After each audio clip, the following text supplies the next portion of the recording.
Comment utiliser Microsoft Planet pour gérer des projets? Bonjour à tous et bienvenue dans la vidéo d'aujourd'hui. Je vais vous montrer, étape par étape, comment utiliser Microsoft Planet comme outil de gestion de projet. Pas seulement comme un simple outil pour gérer vos activités quotidiennes, mais aussi pour mettre en place des flux de travail bien structurés pour vos projets. Alors, commençons. Pour démarrer avec Planet, il vous suffit d'aller dans votre compte Microsoft 365, en haut à gauche, puis de cliquer sur l'icône des applications. Une fois que c'est fait, cliquez sur Planet. Une fois que vous cliquez sur Planet, voici à quoi va ressembler Microsoft 365 Planet. À gauche, vous avez un volet que vous pouvez afficher ou masquer comme ceci. Dans ce volet, vous avez 3 sections. Une section pour votre journée, une section pour vos tâches et une section pour vos plans. La section plan peut servir d'espace où vous allez créer vos espaces de gestion de projet.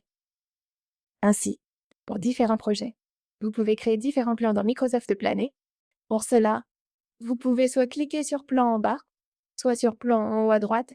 Une fois que vous cliquez sur Nouveau plan, vous avez 2 options. Vous pouvez soit démarrer avec un plan de base et personnaliser vous-même les listes et les tableaux. Cependant, si vous avez besoin d'un peu d'aide pour configurer vos projets, vous pouvez utiliser leur modèle de base et premium, notamment gestion de projet simple, développement logiciel, plan d'affaires et intégration des nouveaux employés. Nous allons donc cliquer sur gestion de projet et une fois que c'est fait, nous verrons les avantages de base du modèle. Une fois que c'est fait, on voit qu'il existe plusieurs groupes différents. Je vais donc choisir ce groupe-ci. C'est l'équipe que je veux inclure dans ce plan.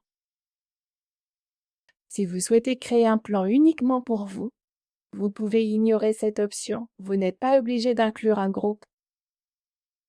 En revanche, si vous avez une équipe, vous pouvez créer un groupe avec cette équipe. Une fois le groupe créé, vous pourrez ajouter ses membres à ce projet. Ici, je vais ajouter cet espace groupe. Je ne pense pas avoir de membres ajoutés dans ce groupe, mais nous allons l'ajouter quand même. Vous pouvez aussi cocher cette option pour en faire un plan épinglé. Vous pourrez également le faire plus tard. Ensuite, cliquez simplement sur Créer et votre plan sera créé. Tous ces plans sont entièrement personnalisables donc. Même si votre projet nécessite plus de statuts ou plus de listes, vous pouvez facilement les créer dans Microsoft Planet. Et tout cela est directement inclus dans l'abonnement Microsoft 365 donc. Si vous avez un abonnement Microsoft 365, ces fonctionnalités de base de gestion de projet sont incluses dans Planet. Plan terminé. Voici l'apparence du modèle que nous avons. Il contient plusieurs listes, et nous avons une vue grille, nous avons aussi une vue tableau, une vue planning, puis une vue graphique, en haut à gauche. Le titre du projet a été ajouté par défaut. Comme ce modèle s'appelait gestion de projet, le plan s'appelle gestion de projet. La première étape consiste à changer le nom. Cliquez sur gestion de projet en haut à gauche, puis choisissez le nom de votre projet. Par exemple, disons que ce sera mon projet marketing Apple, ou disons que c'est mon projet Alpine. Je vais donc le renommer, puis vous verrez les informations du groupe, et vous pourrez aussi choisir la confidentialité de ce projet, si vous voulez que tout le monde dans votre organisation puisse voir le contenu de ce plan, ou uniquement les membres. Moi, je veux que seuls les membres puissent le voir. Une fois cela fait, nous allons passer à la vue tableau. Nous allons travailler en vue tableau plutôt qu'en vue grille, parce qu'il est plus facile d'y gérer les compartiments. En haut à droite, vous avez différentes façons de catégoriser ou de regrouper les éléments par personne assignée, progression, date d'échéance, étiquette et priorité. Mais le plus simple, ce sont les compartiments. Les compartiments sont personnalisables. Vous pouvez les renommer. Et ce sont ces petites listes ici. Dans ce modèle de base, nous avons initiation, planification, exécution, suivi et contrôle, clôture. Maintenant, je veux utiliser un autre système de catégorisation. Je vais donc modifier ces compartiments. Au lieu des initiations, nous allons mettre notre liste de tâches, disons notre backlog, notre point de départ des tâches. Ensuite, au lieu de planification, je veux que ce soit en cours. Et je ne veux pas 2 statuts différents pour en cours, c'est-à-dire exécution et en cours. ou planification puis exécution, je veux que ce soit un seul et même statut. Je vais donc les regrouper. Ensuite, je clique sur les 3 points en haut à droite, puis sur supprimer. Et c'est supprimé. Ensuite, nous avons suivi et contrôle si je veux. Je peux aussi le modifier, mais pour l'instant ça me va. Je passe donc au suivant, qui est clôture. Au lieu de clôture, je veux que ce soit clôturé. Et ensuite, plutôt que clôturé, je pense qu'un meilleur statut pour refléter cela serait terminé. Si vous ne savez pas trop quel statut de tâche attribuer, vous pouvez facilement aller sur ChatGPT et lui demander de construire un flux de travail simple pour la gestion de projet. Donc, si je demande à ChatGPT de me construire un flux de travail simple pour la gestion de projet, ce que cela va faire, c'est définir quelques étapes de base: initiation, planification, exécution, suivi et contrôle. Nous avons donc, vous savez, tout un tas d'options différentes, mais c'est globalement la même chose que la version par défaut de Microsoft Planner. Maintenant, passons à la suite. Une fois que nous avons créé ces différents compartiments, nous pouvons ajouter des tâches. À chaque fois que vous ajoutez une tâche, vous commencez par saisir le nom de la tâche. Disons que ce sera, par exemple, identifier les lacunes du marché dans les stations de montagne, comme ceci. Une fois que j'ai ajouté cela, si je clique sur la tâche que je viens d'ajouter, je peux l'assigner à une personne du groupe de projet. En dessous, vous pouvez ajouter une étiquette, et vos étiquettes ont une couleur. Vous pouvez attribuer un titre spécifique à chaque étiquette au lieu de la laisser simplement en rose, bleu ou rouge. Je peux choisir la couleur rose, puis je peux modifier l'étiquette. Disons que c'est une tâche urgente. Je vais donc saisir l'étiquette urgent. S'il y a d'autres étiquettes que je veux définir, par exemple si cela appartient à un groupe particulier, disons donc que cela doit être fait par mon département R&D ou que cette tâche est liée à la R&D. Je peux ajouter l'étiquette R&D. Ensuite, nous sélectionnons le compartiment dans lequel elle se trouve, puis nous avons la progression, puis nous avons la priorité. Vous pouvez voir que la priorité est déjà disponible comme champ, donc je peux enlever l'étiquette correspondante. Disons donc que c'est urgent. Ensuite, nous avons la date de début et la date d'échéance. Disons que la date d'échéance est mardi. Vous pouvez aussi indiquer si une tâche est récurrente. Nous en parlerons plus tard, donc nous allons laisser ça de côté pour le moment. En dessous, vous pouvez ajouter des notes à vos tâches. Je peux donc ajouter des exigences spécifiques, tout élément important lié à la tâche, et toute autre information que je veux fournir à la personne chargée de la réaliser. En dessous, vous pouvez ajouter une liste de contrôle. Ainsi, si vous avez une tâche plus importante, vous pouvez la découper en sous-éléments. Je vais utiliser ChatGPT pour créer des sous-éléments. Créer des sous-tâches pour MV. Créer des sous-tâches comme ceci. Et vous pouvez voir recherche de marché, puis analyse des concurrents. Je peux donc ajouter à la liste de contrôle recherche de marché, analyse des concurrents. Je ne vais pas trop me concentrer sur l'orthographe, évaluation des besoins, comme ceci, et ainsi de suite. Vous pouvez ajouter une liste de contrôle. À chaque fois que vous ajoutez une liste de contrôle, vous avez deux options: afficher la liste de contrôle sur la carte ou non. Je veux l'afficher sur la carte, donc je vais cocher cette option. Ensuite, vous pouvez voir que lorsqu'un élément est terminé, il est marqué comme tel, ce qui vous permet de visualiser l'avancement. Vous voyez la progression visuelle ici, et la date d'échéance s'affiche aussi. En dessous, vous pouvez également ajouter une pièce jointe. Cela inclut des fichiers depuis votre compte d'équipe, un fichier ou un lien via une URL, ou des fichiers téléversés directement depuis votre ordinateur. Vous pouvez aussi ajouter des commentaires et, à la fin, consulter toute l'activité associée à cette tâche. Maintenant, une fois que nous avons une tâche, si je marque quelque chose comme terminé, cela disparaît de la vue. Comme ceci. Je peux aussi la déplacer à la fin si je veux garder toutes mes tâches terminées visibles. Je peux les garder ici, mais si je les marque comme terminées, elles disparaissent. Selon vos préférences, vous pouvez régler cela en conséquence.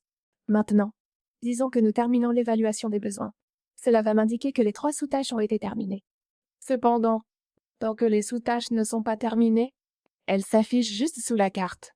Maintenant, quand mon projet a commencé, ou quand j'ai commencé cette tâche, ou quelle que soit la personne assignée, je vais m'assigner la tâche comme ceci.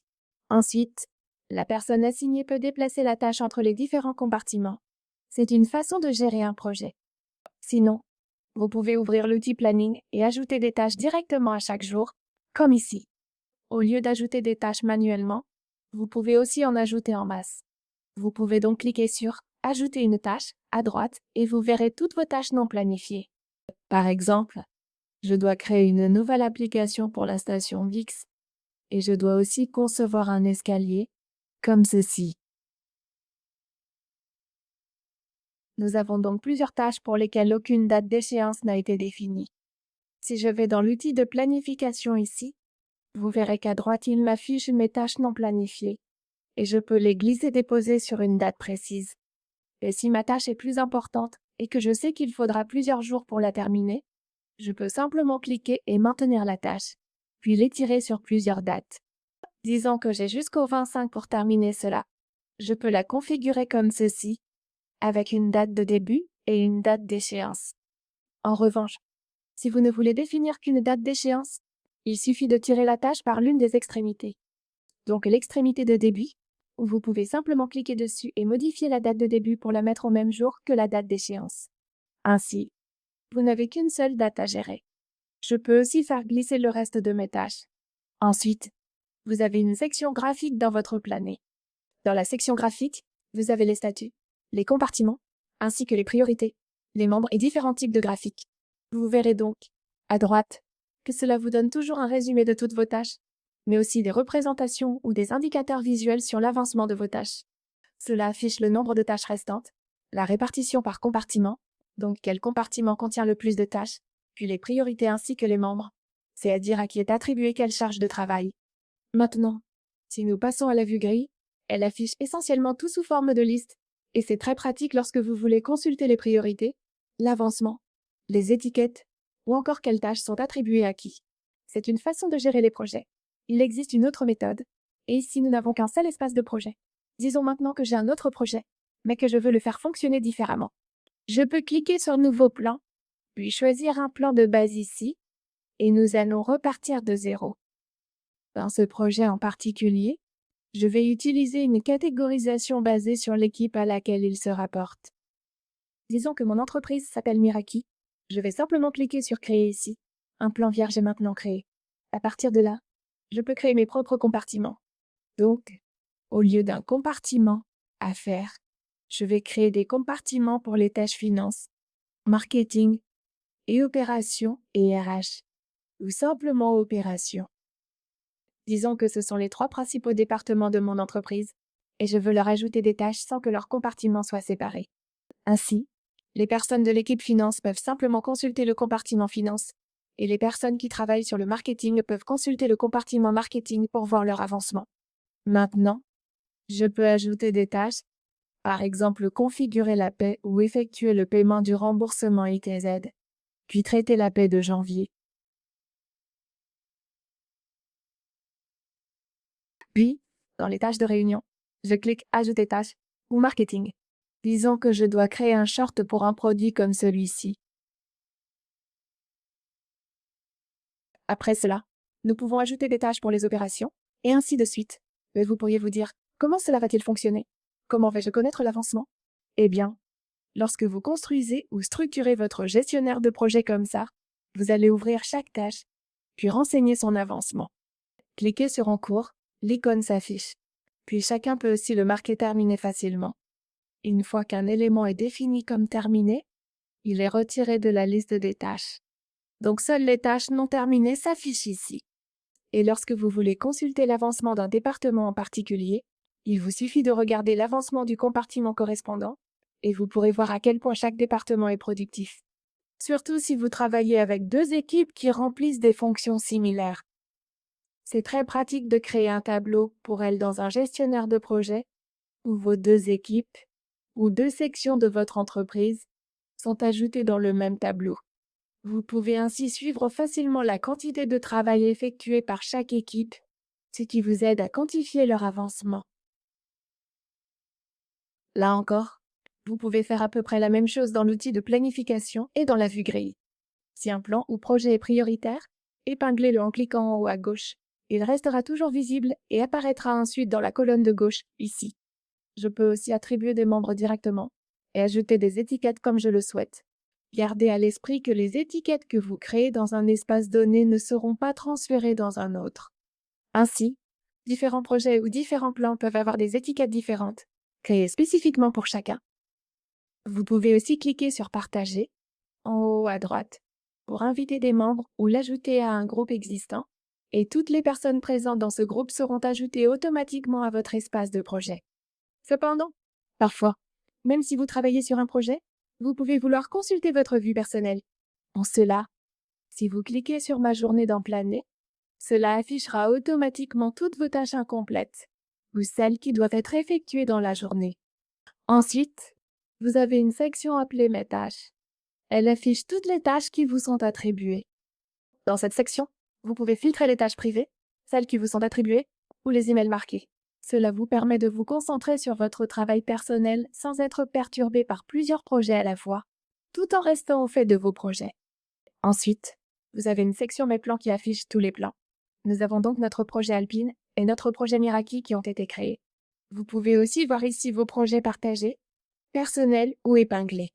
Autre point à noter, non seulement vous pouvez créer des projets, mais vous pouvez aussi cliquer sur la flèche en bas à gauche, puis sur Portefeuille, et créer un portefeuille pour catégoriser davantage vos projets. Notez, créer des tâches récurrentes. La plupart des projets ont souvent une réunion hebdo, un point hebdomadaire, quel qu'il soit. Si vous avez une tâche qui revient de façon récurrente dans votre espace de projet, cliquez simplement sur Ajouter une nouvelle tâche. Je vais passer en vue tableau pour cela. Je clique sur Ajouter une tâche, et ce sera notre réunion hebdomadaire. Après ça, j'ouvre ceci. Une fois ouvert, je vais ensuite choisir ici l'option de répétition automatique souhaitée. Comme il s'agit d'une réunion hebdomadaire, je vais cliquer sur l'option hebdomadaire. Ensuite, je vais définir la date d'échéance. Donc à chaque fois, disons que c'est tous les lundis. Je vais donc sélectionner le 13 comme date d'échéance, et ensuite, par défaut, le 20, la tâche va se répéter et être recréée. Elle sera ajoutée de nouveau. Donc si je définis le 6 comme date d'échéance, comme ceci, vous verrez qu'il s'agit d'une tâche récurrente. Donc après le 6, elle aura lieu le 13, comme ça. Vous pouvez également configurer des tâches quotidiennes, hebdomadaires, mensuelles, annuelles, ou avec des intervalles personnalisés. Donc si vous avez une réunion bi-hebdomadaire ou une réunion bimensuelle, vous pouvez les ajouter en allant dans Personnaliser et, par exemple, définir que cela se répète toutes les semaines, le lundi, puis je vais cliquer sur Enregistrer. Chaque lundi, la tâche se crée. Je la coche faite quand la réunion du lundi finit, sans avoir à réfléchir manuellement pour savoir si la tâche a été effectuée ou non. Vous pouvez voir que j'ai terminé celle-là. Cela m'indique donc que le 20, nous avons maintenant une réunion. Si je la marque comme terminée, cela va créer une autre tâche pour la semaine suivante. Elle affiche donc maintenant le 27. Et ainsi de suite, votre tâche sera créée automatiquement. Maintenant, tout cela est inclus dans votre abonnement Microsoft 365 et vous pouvez facilement gérer vos projets à l'aide de l'application Microsoft Planner. C'est bien plus qu'un simple planificateur que vous pouvez utiliser à titre individuel. Vous pouvez aussi l'utiliser avec l'ensemble de votre organisation.